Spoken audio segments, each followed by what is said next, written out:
Yo guys, what's going on? Robert Warshack here, and I'll be covering the 5 best decks since the patch that just hit last Thursday. A lot of cards got changed. Mage got hit, Druid got hit. There's a decent amount of decks that are now not as powerful as they was, but there's also a good amount of decks that were good prior to the balance change and are now just the same good or better because the other decks are worse, right? So we have a couple decks here, one being Token Druid. As we know, the Ramp Druid was the most popular Druid list up until the balance changes. Now I think I've seen like one of them, and that's just because, again, Guff got nerfed and now he's very, very slow because he gives empty mana crystals instead of full mana crystals, and that just makes a huge deal. Like if you look at all the times, if you play Ramp Druid or trying to play Ramp Druid or any actually Druid with Guff in there, and you see like where the having that mana crystal cuts off like what you want to do that turn, it's all the time. So we have Token Druid. This deck again was good prior to the balance changes, already like top of tier 2 or low tier 1,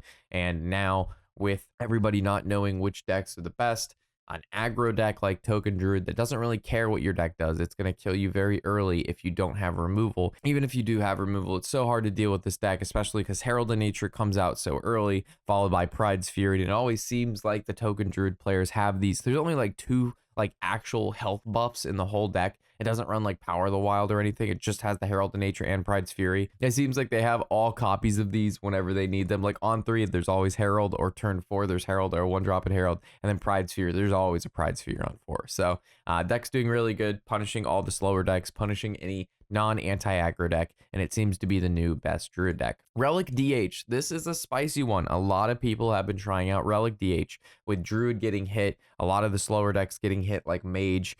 Relic DH had a hard time because with Mage, they play Dawn Grasp, and by 1 to 2 turns after, you're having to deal with like a 6 to 10 mana hero power. Now, the decks that were really good at the late game are a little bit worse, and decks like Relic DH, which do take a little bit to set up, but are still, in my opinion, a little bit faster than some of those Mage decks, because the Mage deck really relied on like 1 to 2 cards to put everything together. The Relic DH just has a bunch of good cards, and they all flow with each other. So, in my opinion, this would be like a more mid-range fell. This would be a more mid-range Relic DH. It does have a large amount of top end with the Sire to Nasrieth, the Alexstrasza, the Artificer, the Zillang. It has Topple for some AoE clear. Of course, it runs School Teacher and Venomous Scorpid to be able to get more relics. It's pretty cool when School Teacher pops off and the little Naga gets relics and he actually counts towards you. Also, with a lot of the discounts with Relic of Dimensions, there's a good chance that Brand gets discounted, so you can go like Brand School Teachers are nuts because you can double up more relics that way. Like Brand acts as kind of like a relic vault if the Nagaling gets a relic card. You also could combo him with Artificer or Alex or Sire to Nathrius. There's just a lot of combo in this deck that it can do because of all the discounts that you do get with that Relic of Dimensions. This is a list I've been seeing Fino play a lot, and I think he's like top 20 legend right now. So if someone is sitting top 20 legend and spamming Relic DH, it's got to be a pretty good deck, right? Or at least something like this has to be pretty good. But Relic DH is one of those decks right now on ladder that there are a lot of renditions. I mean, I myself I have like 5 different renditions of Relic Demon Hunter, whether it's an XL version, a more fell-oriented version, a more draw-oriented version, a more aggro-entered version, a more mid. Like, there's so many ways that you could build the Relic DH, and I think that's what makes the deck a lot of fun and what a lot of people are testing. So good for Relic DH. Glad to see a fun deck up there in the best decks area. Yo, I'm going to be giving away a $50 Blizzard gift card each and every month to only you guys here on YouTube for supporting me, being here, and watching the videos. So it's super easy to enter. You obviously have to be subbed to the channel to like the video, and you have to leave a comment, but I will pick the random winner on the first of each month. I will go back the previous month's videos. I will pick out the lowest commented video, and I will pick a random winner from the comments. I'll try to announce the winners the first or the second of the month because it does take time to get a hold of them and then, make the video of the intro with announcing the winner. So expect either the first or the second day's videos of the month to have a winner announced in them. So, meaning the lowest commented video is good. The people that commented on that are going to have the highest chance of win the $50 gift card. I don't know which video that is and that's going to have the least amount of comments. For you guys, it's good because you'll have the most chances of win. And then for me, it's good because it's good for the YouTube algorithm to have you guys comment and like. So I think this is a win-win here. So with that, good luck on the giveaway and enjoy the video. Next, we have a control shaman list. This was built by Meaty. He hit #1 legend with this deck. So obviously if a deck can hit #1 legend, the deck's got to be pretty good. We've seen control like Murloc Shaman be good prior in the meta, actually like really not too long ago, and then it kind of fell off. But now again, with Druid taking a hit, with Mage taking a hit, all those like other control decks that were just almost good enough but not good enough because Druid and Mage were just so much better than everything.